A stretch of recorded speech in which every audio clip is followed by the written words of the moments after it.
પ્રદેશ પ્રમુખ ખેડૂત કલ્યાણ સંગઠન અત્યારે ડુંગળીના જે ભાવ છે એ કાલે જ અત્યારે અમને મહુવાના ઘણા બધા ખેડૂતોના યાર્ડમાંથી ફોન આવ્યા એટલે અમે અહીંયા આવ્યા કે કાલે 250 થી 300 રૂપિયા સફેદ ડુંગળીનો ભાવ હતો એ આજ એકાએક 200 થી 250 રૂપિયા થઈ ગયો.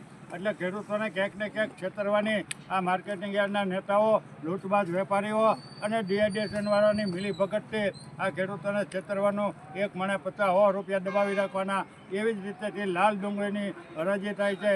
ત્યાં પણ 500-600 રૂપિયા હતા, એને બદલે અત્યારે 250 થી 350 રૂપિયા ઊંધી છે. એટલે ડુંગળીમાં એક મોટા પ્રમાણમાં ખેડૂતોને છેતરવાનું કાવતરું હાલે છે.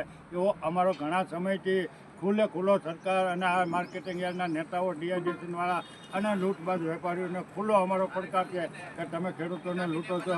અત્યારે અમને જાણવા મળ્યું કે થોડાક દિવસ પહેલાં ખટારાવાળાની હડતાલ કરી અને ખેડૂતોની ડુંગળી લાવવાનું બંધ કરાવ્યું. એટલે તમારા ખટારાવાળાને 5 રૂપિયાનું ભાડું હાલતું હતું, એના 5.5 રૂપિયા 50 પૈસા વધારી દીધા એક થેલીએ, અને 5.5 રૂપિયા જે દૂધ ડુંગળી લેતા એના 6 રૂપિયા કરી દીધા. પણ તમે આ એક થેલીએ 50 પૈસા વધાર્યા તો તમે મને 50-100 રૂપિયા હું લે તોડી નાખ્યા.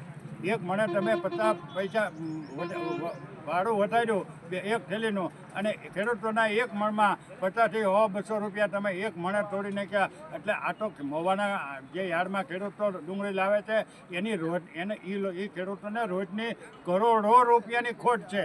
અને એ ખોટનું મુખ્ય કારણ જો કોઈ હોય તો આ માર્કેટિંગ યાર્ડના નેતાઓ, બાબુ, લૂંટબાજ વેપારીઓ અને આ ડીઆઈડીએસનના જે લૂંટબાજ ડીઆઈડીએસનવાળા છે એ ખેડૂતોને ખુલ્લેઆમ છેતરશે એવો અમારો સીધો આક્ષેપ નથી. આ સીધી અમારી રજૂઆત જ છે અને સીધો એની ઉપર ચેલેન્જ છે કે તમે ખેડૂતોને લૂંટો છો. આમાં બીજી એને જે થવું હોય કરી લે, જેમ કરવું હોય એમ કરી લે. બાકી ખેડૂતો એને લૂંટબાજી ચાલે છે. એટલે અત્યારે ભંગારનો ભાવ, લોખંડનો ભંગાર વેચવા જાવ ને તો 30-32 રૂપિયાનો કિલો છે. અને અમારી ડુંગળી 4-4 મહિનો ખેડૂતોએ પકવેલી હોય, પરસેવા પાડેલા હોય, એને અત્યારે તમે 8 રૂપિયા, 10 રૂપિયાની મણ રાખેલી હતો. એટલે તમે શું સમજો છો? આ કેટલી મહેનત કરે. 1 વીઘો ડુંગળી પકવવા પાછળ ખેડૂતને 1 વીઘો જો ડુંગળી પકવવી હોય તો ઓછામાં ઓછા 1 વીઘામાં 65,000 રૂપિયાનો ખર્ચ કરવો પડે, અને વધીને 80,000 થી 85,000 રૂપિયાનો ખર્ચ થાય ત્યારે આ 1 વીઘો ડુંગળી પાકે. અને અત્યારે આ સફેદ ને લાલ ડુંગળી જે ખેડૂતો લાવે છે એના અમને મોટા ભાગના ખેડૂતો 80 થી 85% ખેડૂતો એમ કહે છે કે અમારે 50 થી 60 થી 70 થેલી ઉતરી છે. 100 થેલી તો કોક સારા ખેડૂત હોય અને સારી પકવી હોય એવાને 5% ને ઉતરે.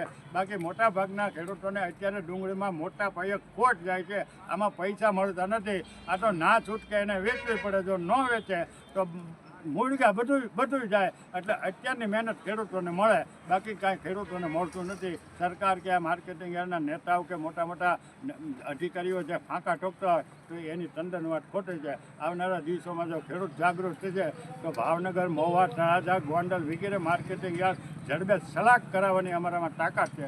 પણ જો ખેડૂતોની એકતા થાય તો જય હિન્દ, જય ભારત.